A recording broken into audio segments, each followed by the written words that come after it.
Shalom bien-aimés dans le Seigneur, shalom à toutes les personnes qui nous suivent en ce moment. Que la grâce et la paix soient le partage de tout un chacun de vous par la puissance du Saint-Esprit. Moi, c'est l'évangéliste Justin Takam. Aujourd'hui, j'ai encore une parole d'exhortation à partager avec vous.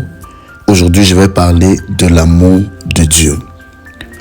Dans Romains chapitre 5, le verset 8, il est écrit: mais Dieu prouve son amour envers nous en ce que lorsque nous étions encore des pécheurs, Christ est mort pour nous. Gloire à Dieu. Le verset 9. À plus forte raison, maintenant que nous sommes justifiés par son sang, serons-nous sauvés par lui de la colère. Verset 10. Car si lorsque nous étions ennemis, nous avons été réconciliés avec Dieu par la mort de son Fils, à plus forte raison, maintenant, étant réconciliés, serons-nous sauvés par sa vie. Verset 11. Et non seulement cela, mais encore, nous nous glorifions en Dieu par notre Seigneur Jésus-Christ, par qui maintenant nous avons obtenu la réconciliation. Alléluia. Gloire au Seigneur Jésus. Bien-aimés, nous pouvons voir les bienfaits de l'amour de Dieu.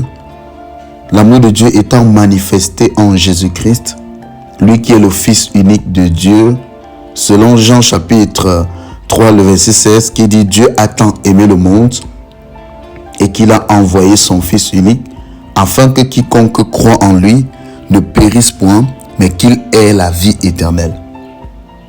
La preuve de l'amour de Dieu, bien-aimé, c'est Jésus. Si tu veux voir une preuve que Dieu t'aime, regarde Jésus. Regarde à ce que Jésus a accompli sur la croix pour que tu sois réconcilié, pour que moi je sois réconcilié, pour que nous soyons réconciliés avec Dieu, notre Père. Il a fallu que son Fils soit sacrifié par amour. Aujourd'hui, si tu écoutes ce message, laisse-moi te dire: Dieu t'aime. Et il ne t'aime pas parce que tu es juste ou parce que tu es bon. Il t'aime parce qu'il est amour. Son amour a surpassé nos péchés. Il nous a aimés au-delà de nos défauts. Et il a prouvé cela en sacrifiant son Fils sur la croix, pour que nous soyons réconciliés avec lui. J'aime le verset 8 de Romains chapitre 5 qui dit: mais Dieu prouve son amour envers nous. Bien-aimé, l'amour se prouve et Dieu en est l'exemple parfait.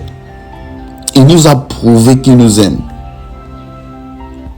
Et Jésus a donné sa vie quand nous étions encore des pécheurs, c'est-à-dire que quand nous étions encore des hommes mauvais. Je parle pour ceux qui sont déjà en Christ. Mais pour ceux qui ne sont pas encore en Christ, voici la preuve de l'amour de Dieu envers nous. Jésus a donné sa vie. Jésus est mort et ressuscité. Alors si tu crois en lui et si tu le reçois dans ta vie, tu seras sauvé. Crois-moi, Dieu t'aime. Contrairement à ce que le diable veut te faire croire. Le diable veut te faire croire que non, tu as perdu telle chose parce que Dieu ne t'aime pas. Tu as perdu telle chose parce que Dieu t'a abandonné. Non, ce n'est pas vrai. Laisse-moi te dire qu'il y a des choses que tu peux trouver bonnes et que Dieu te prive de cela, non pas parce qu'il te déteste, mais parce qu'il t'aime et il ne veut pas te perdre. Imagine un peu que tu prends une somme de 10 millions pour donner à ton enfant de soit de 10 ans ou même de 14 ans et tout. Cet enfant va commencer à aller dans les boîtes de nuit. En fait, qu'est-ce qu'il va faire avec cela? Il a besoin d'être éduqué, encadré, atteindre la maturité pour pouvoir posséder cela. Et à tous ceux qui ont été frappés par le malheur, laissez-moi vous dire que ce n'est pas parce que Dieu ne vous aime pas.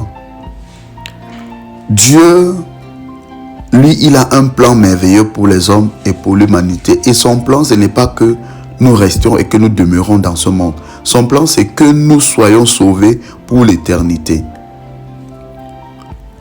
Alors, si tu crois en Jésus, tu es sauvé, c'est pour la vie éternelle. Sache-le. Et si Dieu te laisse sur la terre, c'est parce qu'il veut travailler au travers de toi pour sauver d'autres personnes.